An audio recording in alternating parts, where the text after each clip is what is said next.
नमस्कार, सलाम सभी को। आज 7वां दिन है, एक हफ्ता हुआ है हमें यहाँ नमक और पानी पे। थोड़ा थके हुए हैं, मुझे नहीं पता और कितने दिन मैं बोल पाऊँगा। इस वजह से भी, और दूसरा वजह हमें कल बता रहे थे कि कल और आज में कभी भी हमें यहाँ से ज़बरदस्ती हटाया जा सकता है।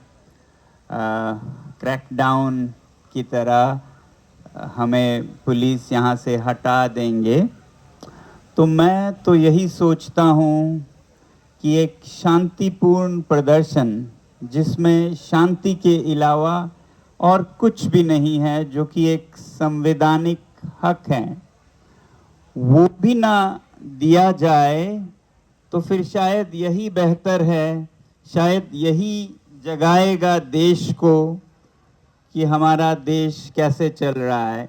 शायद हमारे यहाँ होने से हमें इस तरह ज़बरदस्ती हटाया जाना ही देश को जगाने में ज़्यादा कारगर होगा।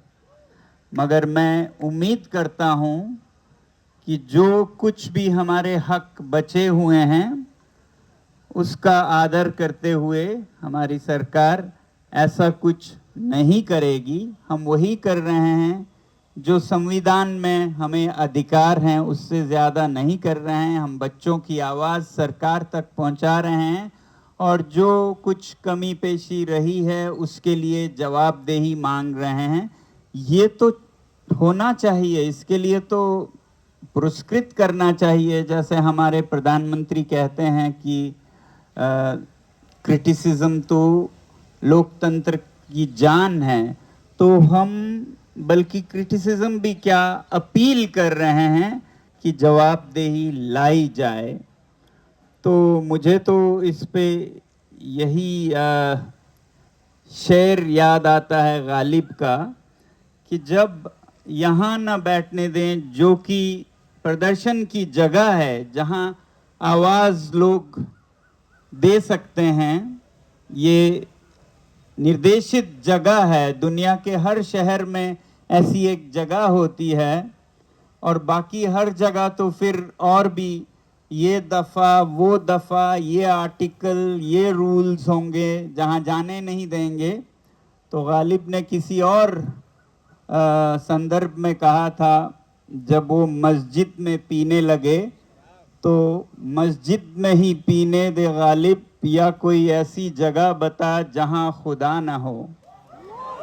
तो हम कहते हैं जंतर मंतर पे ही रहने दे सरकार, या कोई ऐसी जगह बता जहां दफा ना हो। और ऐसी जगह है नहीं, यही निर्देशित जगह है। तो यहाँ न रहें तो कहाँ। और फिर ये एक कलंक बनेगा देश पर, बल्कि अंतर्राष्ट्रीय स्तर पर भी, कि यहाँ शांति से प्रदर्शन कर रहे, अनशन कर रहे लोगों को ज़बरदस्ती हटाया गया। ये एक अंतर्राष्ट्रीय समाचार बनेगा और अभी तक हमने इसे अंतर्राष्ट्रीयकरण न करने की पूरी कोशिश की है। तो दूसरी तरफ राष्ट्रीय स्तर पर यही शायद लोगों को जगाएगी, ये हमारी उम्मीद है और यही हमारा संदेश है।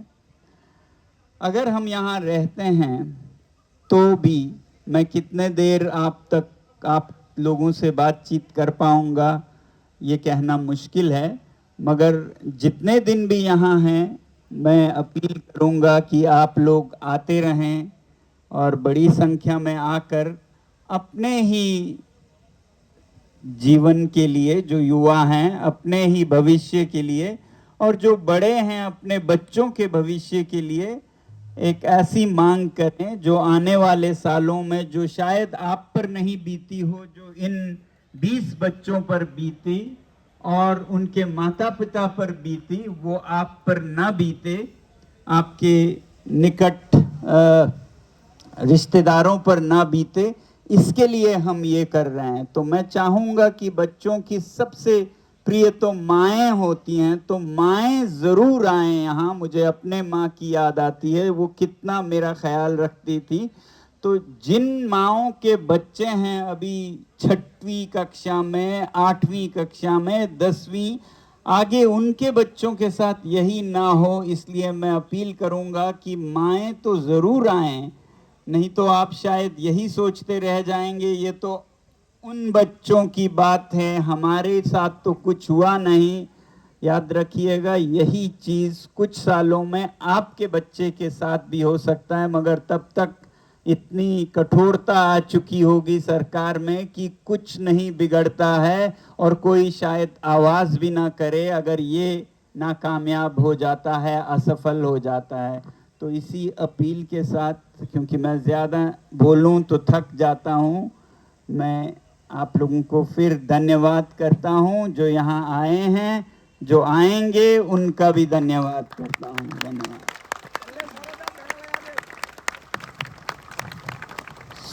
जैसा अभी सर ने बोला कि शायद से क्रैकडाउन हो सकता है आज रात या कल रात, तो उस पर मेरी पुलिस से बस एक ही रिक्वेस्ट है, लाठी चलाने से पहले एक बार सोच लेना यहाँ पर आपके बच्चों की उम्र के लोग हैं, आपके माता पिता की उम्र के लोग हैं।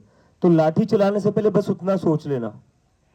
यहाँ पर पिछले 15 दिन से हम बैठे हुए हैं, हमारा जो प्रोटेस्ट है 3rd वीक में जा चुका है। 2 हफ्ते से हम बैठे हुए हैं, धूप थी, बारिश थी, आंधी आई थी, फिर भी हम लोग शांति से बैठे हुए थे। हमने कहीं से भी कोई भी प्रॉब्लम क्रिएट नहीं करी है, तो वो चीज़ याद रखिए। और दूसरी चीज़, यहाँ बस नीट के स्टूडेंट्स नहीं आए हुए हैं, यहाँ बस कॉलेज के स्टूडेंट्स नहीं आए हुए हैं, यहाँ पर ऐसे भी स्टूडेंट्स आए हुए हैं बिहार से, झारखंड से, जो आगे जाकर सोचते हैं कि हम भी पुलिस में भर्ती हो जाए। अगर उन बच्चों पर लाठी चलेगी तो सोचिए उन बच्चों को कैसा लगेगा। तो मेरी बस वही रिक्वेस्ट है, हमने तो अपनी तरफ से कुछ नहीं गलत नहीं किया है, हम लोग आप ही के बच्चों के लिए लड़ रहे थे। आपके बच्चे भी नीट और सीबीएसई की एग्जाम दे रहे होंगे, दी होगी, उनको भी परेशानी हुई होगी, हम उनके हक के लिए लड़ रहे थे। तो बस ये चीज़ याद रखिए, आप भी देश की सेवा कर रहे हैं, हम भी देश की सेवा कर रहे हैं। आप यूनिफॉर्म में करें, हम विदाउट यूनिफॉर्म करें, अलग अलग तरीके से करें, लेकिन काम एक ही कर रहे हैं। और दूसरी चीज मैं कहना चाहता हूं कि पिछले कई दिनों में आपने देखा होगा कई सारे पार्टी के लीडर्स आए थे हमें सपोर्ट देने के लिए हमारे मुद्दे पर। तो मैं उन सभी सारे लीडर्स का धन्यवाद करना चाहता हूँ। I want to express my gratitude to them, be it NCP, be it TMC, CPI, CPIM, इन सारे लोगों ने आगे आकर हमारा सपोर्ट किया है और आगे जाकर और भी लोग आएंगे। कई सारे फार्मर ऑर्गेनाइजेशंस भी आई हुई है। So I want to thank them all. और जो ऑर्गेनाइजेशंस नहीं आई है या जो एमपीज नहीं आए, उन एमपीज को मेरी बस एक ही रिक्वेस्ट है, सरकार तो नहीं सुन रही है हमारी, आप तो सुन सकते हो। पार्लियामेंट में बस सरकार ही नहीं बैठी हुई है, पार्लियामेंट में आप लोग बैठते हो। तो आप लोग तो जंतर मंतर आ सकते हो, जंतर मंतर दूर नहीं है, ज्यादा सेंट्रल दिल्ली में आता है, ज्यादा दूर नहीं है। तो जो जो एमपीज स्टूडेंट्स के साथ खड़ा होना चाहते हैं, जिन जिन एमपीज को लगता है कि धर्मेंद्र प्रधान का इस्तीफा होना चाहिए और उन्हें शिक्षा मंत्री नहीं बने रहना चाहिए, वो सारे एमपीज यहाँ पर आए और बता दे वेयर डू दे स्टैंड। सारे एमपीज बता दे वो किस तरफ खड़े हैं आज। क्या आज वो देश के युवाओं के साथ खड़े हैं या वो बस अपने इंटरेस्ट में खड़े हैं, ये आपको बताना पड़ेगा।